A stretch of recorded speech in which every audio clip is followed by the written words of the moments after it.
I know that the head office team and the marketing team have a part to play, but it's you guys who actually deliver the brand day in, day out to the most important people in the business, the customers. Some of you will know this, but I have a particular perception of what your brand is. And the brand is only as good to me as what happens when I walk in at 4 o'clock on a wet Saturday afternoon and I've got my 3 sons with me and we need to buy school shoes. That, whoever I deal with at that point is what the brand means to me. One of the things that has come up, and it's been interesting in listening to some of your answers, that I know and I can hear that you guys treat your store as your business. And that's why you're managers, because you've got that entrepreneurial flair and you've got that entrepreneurial spirit. And to a greater degree, you put a massive amount of trust in Barratts to help you deliver that and to give you the right products to deliver it. And equally in the same vein, Barratts are therefore putting a lot of trust in you to represent that and represent their brand, and your area manager is as well, in the best possible way. But you have a brand.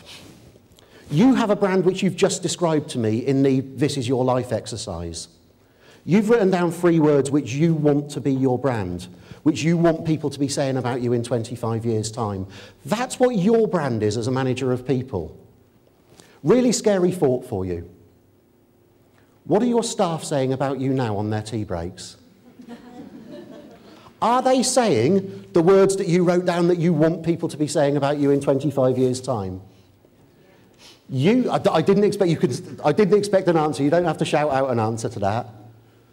Because it's only you that gets to choose whether you're actually living those words that you put down and if people are going to say those words about you. As I said earlier on, you don't get to choose whether people will talk about you.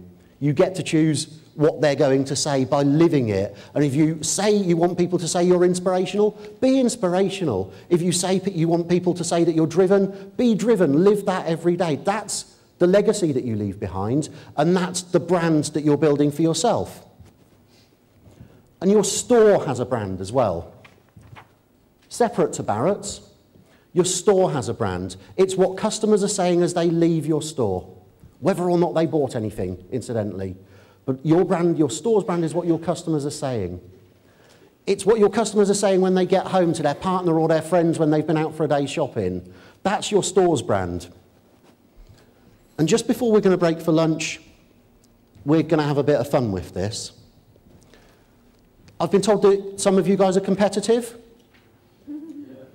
Which is the most competitive area, just so I know?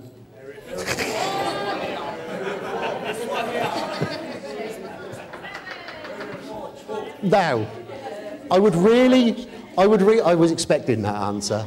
I would really, really love to do this exercise by store, but we just haven't got time, but you can think about it like that if you like.